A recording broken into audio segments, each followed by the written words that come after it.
Chapter 8. The Potions Master. There, look! Where? Next to the tall kid with the red hair. Wearing glasses? Did you see his face? Did you see his scar? Whispers followed Harry from the moment he left his dormitory next day. People queuing outside classrooms stood on tiptoe to get a look at him, or doubled back to pass him in the corridors again, staring. Harry wished they wouldn't, because he was trying to concentrate on finding his way to classes. There were 142 staircases at Hogwarts, wide, sweeping ones, narrow, rickety ones, some that led somewhere different on a Friday, some with a vanishing step halfway up that you had to remember to jump. Then there were doors that wouldn't open unless you asked politely or tickled them in exactly the right place, and doors that weren't really doors at all, but solid walls just pretending.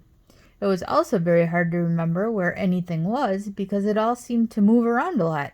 The people in the portraits kept going to visit each other, and Harry was sure the coats of arms could walk. The ghosts didn't help either. It was always a nasty shock when one of them glided suddenly through a door you were trying to open. Nearly Headless Nick was always happy to point new Gryffindors in the right direction, but Peeves the poltergeist was worth 2 locked doors and a trick staircase if you met him when you were late for class. He would drop wastepaper baskets on your head, pull rugs from under your feet, pelt you with bits of chalk, or sneak up behind you, invisible, grab your nose and screech, "Got your crunk!" Even worse than Peeves, if it was possible, was the caretaker, Argus Filch. Harry and Ron managed to get on the wrong side of him on the very first morning. Filch found them trying to force their way through a door which unluckily turned out to be the entrance to the out-of-bounds corridor on the 3rd floor. He wouldn't believe they were lost, was sure they were trying to break into it on purpose, and was threatening to lock them in the dungeons when they were rescued by Professor Quirrell, who was passing. Filch owned a cat named Mrs. Norris, a scrawny, dust-colored creature with bulging lamp-like eyes, just like Filch's. She patrolled the corridors alone. Break a rule in front of her, put just one toe out of line, and she'd whisk off for Filch, who'd appear wheezing 2 seconds later. Filch knew the secret passageways to the school better than anyone, except perhaps the Weasley twins, and could pop up as suddenly as any of the ghosts. The students all hated him, and it was the dearest ambition of many to give Mrs. Norris a good kick. And then, once you had managed to find them, there were the lessons themselves. There was a lot more to magic, as Harry quickly found out, than waving your wand and saying a few funny words. They had to study the night skies through their telescopes every Wednesday at midnight and learn the names of different stars and the movements of the planets. 3 times a week they went out to the greenhouses behind the castle to study herbology with a dumpy little witch called Professor Sprout, where they learned how to take care of all the strange plants and fungi and found out what they were used for. Easily the most boring lesson was History of Magic, which was the only class taught by a ghost. Professor Binns had been very old indeed when he had fallen asleep in front of the staff room fire and got up next morning to teach, leaving his body behind him. Binns droned on and on while they scribbled down names and dates and got Emmerich the Evil and Ulrich the Oddball mixed up. Professor Flitwick, the charms teacher, was a tiny little wizard who had to stand on a pile of books to see over his desk. At the start of their first lesson, he took the register, and when he reached Harry's name, he gave an excited squeak and toppled out of sight.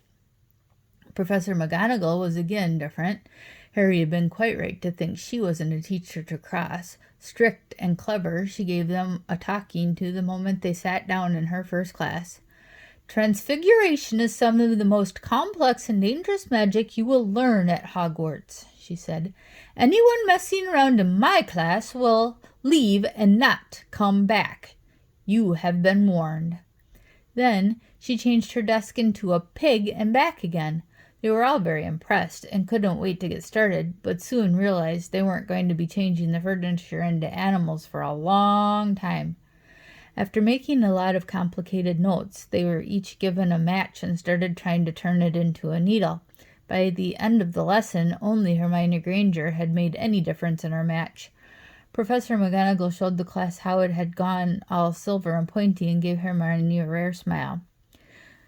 The class everyone had really been looking for was Defense Against the Dark Arts with Quirrell, but Quirrell's lessons turned out to be a bit of a joke. His classroom smelled strongly of garlic, which everyone said was to ward off a vampire he'd met in Romania, and was afraid would be coming back to get him one of these days. His turban, he told them, had been given to him by an African prince as a thank you for getting rid of a troublesome zombie, but they weren't sure they believed the story. For one thing, when Seamus Finnegan asked eagerly to hear how Quirrell had fought off the zombie, Quirrell went pink and started talking about the weather. For another, they had noticed that a funny smell hung around the turban, and the Weasley twins insisted that it was stuffed full of garlic as well, so that Quirrell was protected wherever he went. Harry was very relieved to find out that he wasn't miles behind everyone else. Lots of people had come from Muggle families and, like him, hadn't had any idea that they were witches and wizards. There was so much to learn that even people like Ron didn't have much of a head start. Friday was an important day for Harry and Ron. They finally managed to find their way down to the Great Hall for breakfast without getting lost once. "What have we got today?" Harry asked Ron as he poured sugar on his porridge. "Double potions with the Slytherins," said Ron. Snape's head of Slytherin house. "They say he always favors them. We'll be able to see if it's true." "Wish McGonagall favored us," said Harry. Professor McGonagall was head of Gryffindor house, but it hadn't stopped her giving them a huge pile of homework the day before. Just then the post arrived. Harry had gotten used to this by now, but it had given him a bit of a shock on the first morning when about 100 owls had suddenly streamed into the great hall during breakfast, circling the tables until they saw their owners and dropping letters and packages onto their laps. Hedwig hadn't brought Harry anything so far. She sometimes flew in to nibble his ear and take a bite of toast before going off to sleep in the owlery with the other school owls. This morning, however, she fluttered down between the marmalade and the sugar bowl and dropped a note onto Harry's plate. Harry tore it open at once. "Dear Harry," it said in a very untidy scrawl, "I know you get Friday afternoons off, so would you like to come and have a cup of tea with me around 3? I want to hear all about your first week. Send us an answer back with Hedwig. Hagrid." Harry borrowed Ron's quill, scribbled "Yes, please, see you later" on the back of the note, and sent Hedwig off again. It was lucky that Harry had tea with Hagrid to look forward to, because the potions lesson turned out to be the worst thing that had happened to him so far. At the start of term banquet, Harry had got the idea that Professor Snape disliked him. By the end of the first potions lesson, he knew he'd been wrong. Snape didn't dislike Harry, he hated him.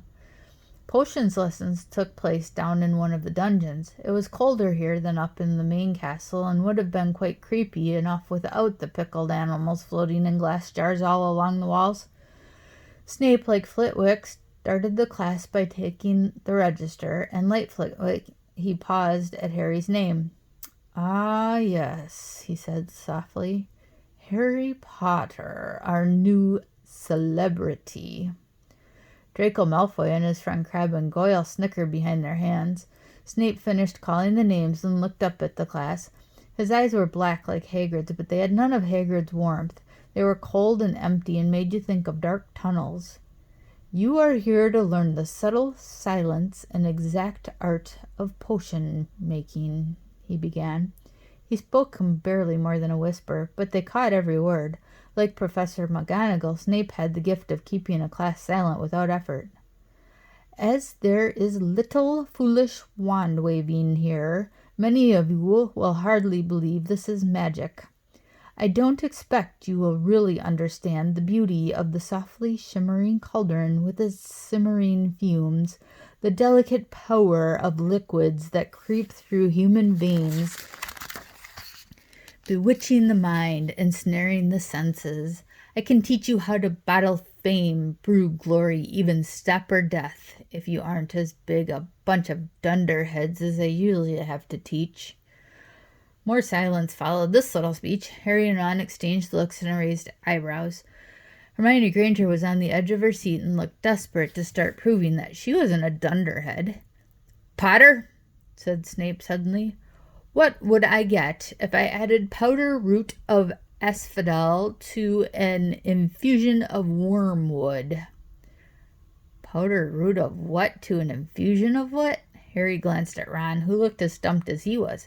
Hermione's hand had shot up into the air. I don't know, sir, said Harry. Snape's lips curled into a sneer. Tut, tut. Fame clearly isn't everything. He ignored Hermione's hand. Let's try again, Potter. Where would you look if you needed to find me a bezoar?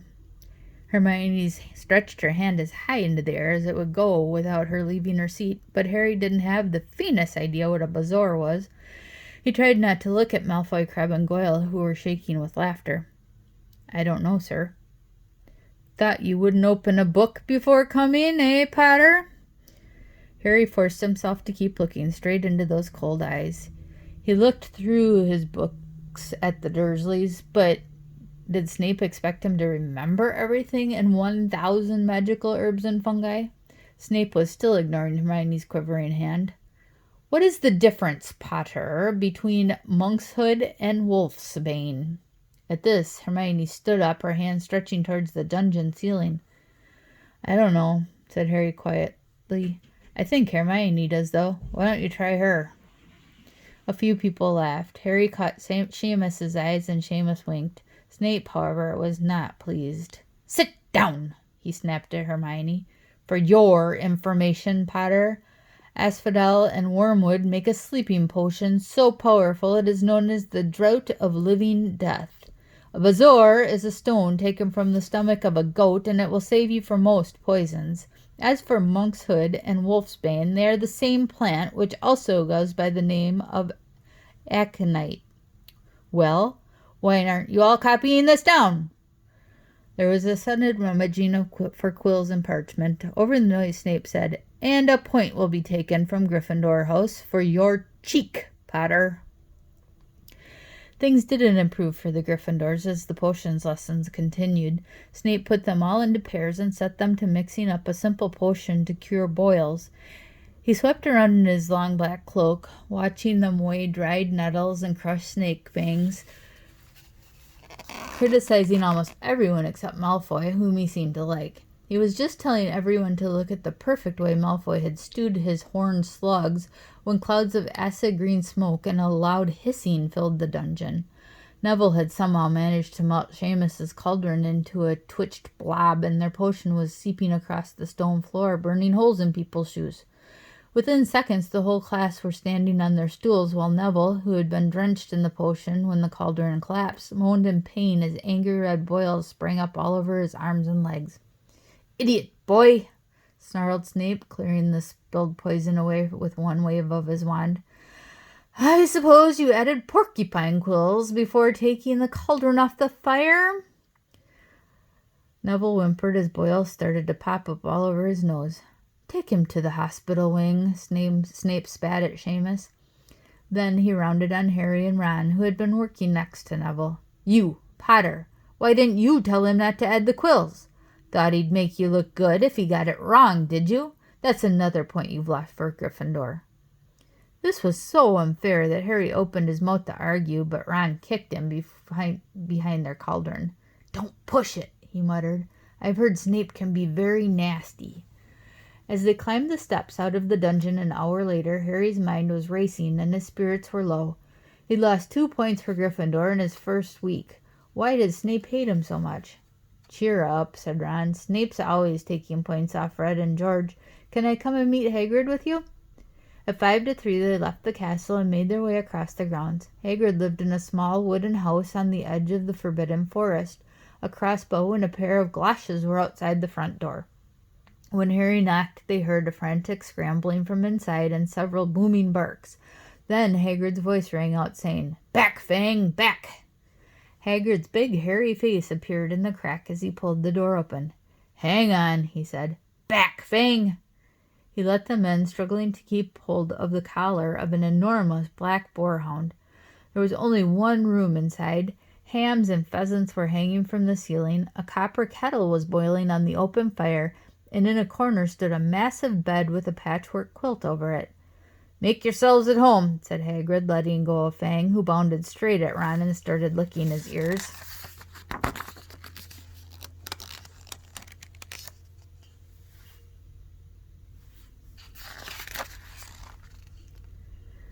Like Hagrid, Fang was clearly not as fierce as he looked. "This is Ron," Harry told Hagrid, who was pouring boiling water into a large teapot and putting rock cakes onto a plate. "Another Weasley, eh?" said Hagrid, glancing at Ron's freckles. "I spent half me life chasing your twin brothers away from the forest." The rock cakes almost broke their teeth, but Harry and Ron pretended to be enjoying them as they told Hagrid all about the first lessons. Fang rested his head on Harry's knee and drooled all over his robes. Harry and Ron were delighted to hear Hagrid call Filch that old git. "And as for that cat, Mrs. Norris, I'd like her introduced here to Fang sometime. Do you know every time I go up to the school she follows me everywhere? Can't get rid of her. Filch puts her up to it." Harry told Hagrid about Snape's lesson. Hagrid, like Ron, told Harry not to worry about it, that Snape liked hardly any of the students, but he seemed to really hate me. "Rubbish," said Hagrid. "Why should he?" Yet Harry couldn't help thinking that Hagrid didn't quite meet his eyes when he said that. "How's your brother Charlie?" Hagrid asked Ron. "I liked him a lot. Great with animals." Harry wondered if Hagrid had changed the subject on purpose. While Ron told Hagrid all about Charlie's work with dragons, Harry picked up a piece of paper that was lying on the table under the tea cozy. It was a cutting from the Daily Prophet. Gringotts break-in latest.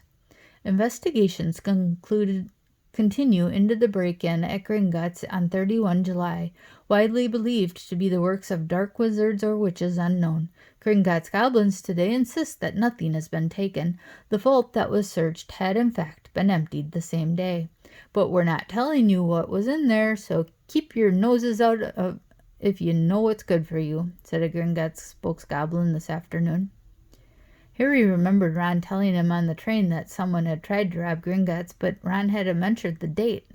"Hagrid," said Harry, "that Gringotts break-in happened on my birthday. It might have been happening while we were there." There was no doubt about it. Hagrid definitely didn't meet Harry's eyes this time. He grunted and offered him another rock cake. Harry read the story again. The vault that was searched had in fact been emptied earlier that same day. Hagrid had emptied Vault 713, if you could call it emptying, taking out that grubby little package. Had that been what the thieves were looking for? As Harry and Ron walked back to the castle for dinner, their pockets weighed down with rock cakes. They'd been too polite to refuse. Harry thought that none of the lessons he'd had so far had given as much to think about as tea with Hagrid. Had Hagrid collected that package just in time? Where was it now?